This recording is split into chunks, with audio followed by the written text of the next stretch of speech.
প্রিয় দর্শক, আসসালামু আলাইকুম। আপনাদের সবাইকে স্বাগতম জানিয়ে শুরু করছি আমার আজকের রেসিপি। আজকে আমি আপনাদের সাথে খুব সহজভাবে সুজির হেলদি এবং টেস্টি একটি নাস্তা রেসিপি শেয়ার করব। আশা করি রেসিপিটি আপনাদের সকলের কাছে অনেক বেশি ভালো লাগবে। তো কথা না বাড়িয়ে চলুন রেসিপিটি দেখে নিচ্ছি।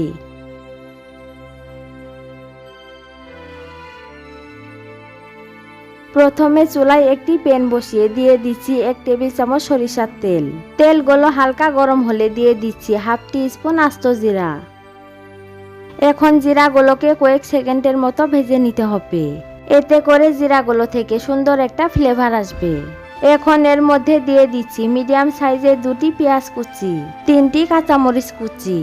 আর ঝালের পরিমাণটা আপনারা আপনাদের পছন্দ মতো কমিয়ে বা বাড়িয়েও দিতে পারেন। এখন পেঁয়াজ ও মরিচগুলোকে হালকা করে ভেজে নিতে হবে। যখন পেঁয়াজগুলো এরকম নরম হবে সে পর্যায়ে দিয়ে দিচ্ছি ছোট সাইজের একটি গ্রেট করা গাজর। এখন পেঁয়াজের সাথে গাজরগুলোকে কিছুক্ষণ রান্না করে নিতে হবে। এতে করে গাজরের যে একটা কাঁচা স্মেল আছে সেটি চলে যাবে। এ পর্যায়ে আমি কিছু গুঁড়া মশলা অ্যাড করব। দিয়ে দিচ্ছি 1/4 টিস্পুন হলুদ গুঁড়া, 1/4 টিস্পুন লাল মরিচের গুঁড়া, হাফ টিস্পুন ভাজা জিরার গুঁড়া, 1 টিস্পুন চাট মশলা। সব শেষে দিয়ে দিচ্ছি স্বাদ মতো লবণ। এ পর্যায়ে চুলার আঁচ মিডিয়ামে রেখে গাজরের সাথে মশলাগুলোকে ভালোভাবে মিশিয়ে নিতে হবে। আমি গাজরের সাথে মশলাগুলোকে মিশিয়ে 2 মিনিটের মতো রান্না করে নিয়েছি। এ পর্যায়ে দিয়ে দিচ্ছি মিডিয়াম সাইজের 2টি আলু। আর আলুগুলোকে আমি ভালোভাবে বয়েল করে ম্যাশ করে নিয়েছি। আবারও সব কিছুকে ভালোভাবে মিশিয়ে 2 থেকে 3 মিনিটের মতো রান্না করে নিতে হবে। আপনারা যারা আমার চ্যানেলের নতুন দর্শক এখনো আমার চ্যানেলটিকে সাবস্ক্রাইব করেন নাই, তারা প্লিজ চ্যানেলটিকে সাবস্ক্রাইব করে পাশে থাকা বেল আইকনটি অন করে রাখুন, যাতে আমার পরবর্তী ভিডিও নোটিফিকেশন সবার আগে পেয়ে যান। এ পর্যায়ে দিয়ে দিচ্ছি কিছু ধনিয়া পাতা কুচি। এখন ধনিয়া পাতাগুলো ভালোভাবে মিশিয়ে নিলে নাস্তা তৈরি করার জন্য আলুর পুরগুলো আমার একদম রেডি হবে।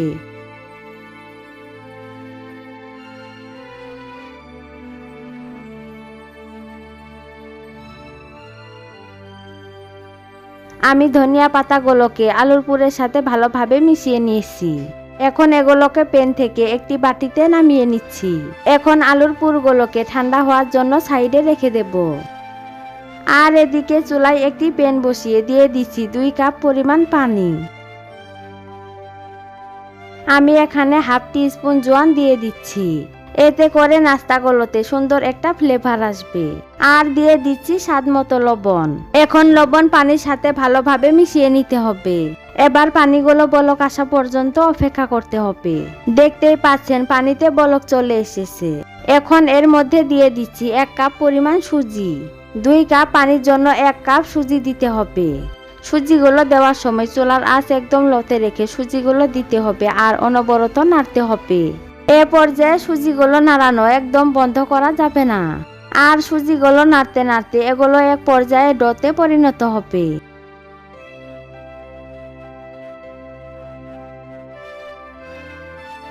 সুজির এই ডোটা পারফেক্টলি রেডি হয়েছে কিনা তা বোঝার জন্য সামান্য পরিমাণ সুজি হাতে নিতে হবে।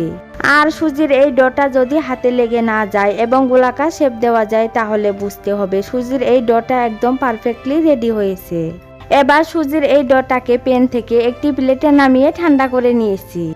এখন সুজির এই ডোটাকে ভালোভাবে মথে নিতে হবে। দেখতেই পাচ্ছেন ডোটা অনেক বেশি সফট হয়েছে। আমি সুজির এই ডোটাকে ভালোভাবে মথে নিয়েছি। এবার এটিকে একটি বোর্ডের ওপর নিয়ে নিচ্ছি এবং এভাবে লম্বা রুলের মতো করে নিতে হবে। এবার এখান থেকে সমানভাবে 4টি লেচি কেটে নিচ্ছি। এবার একটি লেচি বোর্ডের ওপর রেখে বাকি লেচিগুলোকে সাইডে রেখে দিচ্ছি। এখন লেচিটাকে এভাবে গোল বলের মতো করে নিতে হবে। দেখুন আমি লেচিটাকে গোল বলের মতো করে নিয়েছি। এবার লেচিটাকে বোর্ডের ওপর রেখে হাত দিয়ে এভাবে প্রেস করে সামান্য চ্যাপ্টা করে নিতে হবে। এবার এর ওপরে সামান্য পরিমাণ ময়দা ছিটিয়ে মোটা করে একটি রুটি বেলে নিতে হবে।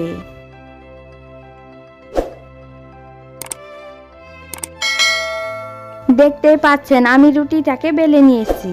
এবার এরকম একটি স্টিলের গ্লাস দিয়ে আমি রুটিটাকে কেটে নিচ্ছি। আপনারা চাইলে কুকি কাটার অথবা স্টিলের যে কোনো বাটি দিয়েও রুটিটাকে কেটে নিতে পারেন। আর রুটির এই বাড়তি অংশটুকু সাইডে রেখে দিচ্ছি।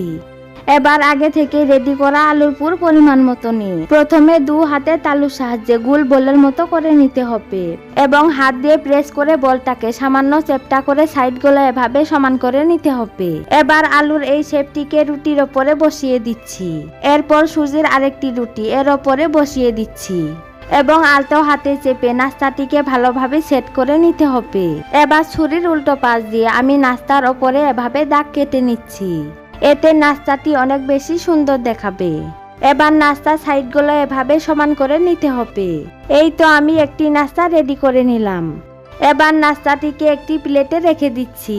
আর একইভাবে আমি সব নাস্তাগুলোকে রেডি করে নিয়েছি। এবার নাস্তাগুলো ভাজার পালা। নাস্তাগুলো ভাজার জন্য চুলায় একটি প্যান বসিয়ে সামান্য পরিমাণ তেল গরম হতে দিয়েছি। এবার একে একে নাস্তাগুলোকে গরম তেলে দিয়ে দিচ্ছি। যেহেতু নাস্তাগুলোকে আমি হেলদি ভাবে তৈরি করব, তাই আমি এখানে সামান্য পরিমাণে তেল ব্যবহার করেছি। এ পর্যায়ে চুলার আঁচ মিডিয়ামে রেখে নাস্তাগুলোকে ভেজে নিতে হবে। এখন নাস্তাগুলোকে আমি উল্টে দিচ্ছি। এভাবে উল্টে পাল্টে নাস্তাগুলোতে গোল্ডেন ব্রাউন কালার না আসা পর্যন্ত এগুলোকে ভেজে নিতে হবে। নাস্তাগুলো ভাজা হতে থাক। আর ততক্ষণে যারা আমার চ্যানেলটিকে এখনো সাবস্ক্রাইব করেন নাই, তারা প্লিজ চ্যানেলটিকে সাবস্ক্রাইব করে পাশে থাকা বেল আইকনটি অন করে রাখবেন, যাতে আমার পরবর্তী ভিডিও নোটিফিকেশন সবার আগে পেয়ে যান। আর অলরেডি যারা আমার চ্যানেলটিকে সাবস্ক্রাইব করেছেন তাদেরকে অসংখ্য ধন্যবাদ। আমার এই রেসিপিটি যদি আপনাদের ভালো লেগে থাকে তাহলে ভিডিওতে একটি লাইক দিয়ে ফ্রেন্ডস এন্ড ফ্যামিলির সাথে বেশি বেশি শেয়ার করুন। দেখতেই পাচ্ছেন নাস্তাগুলোতে গোল্ডেন কালার এসেছে। এখন প্যান থেকে নাস্তাগুলোকে সার্ভিং ডিশে তুলে নিচ্ছি এবং আপনাদের গরম গরম সার্ভ করে দেখাচ্ছি।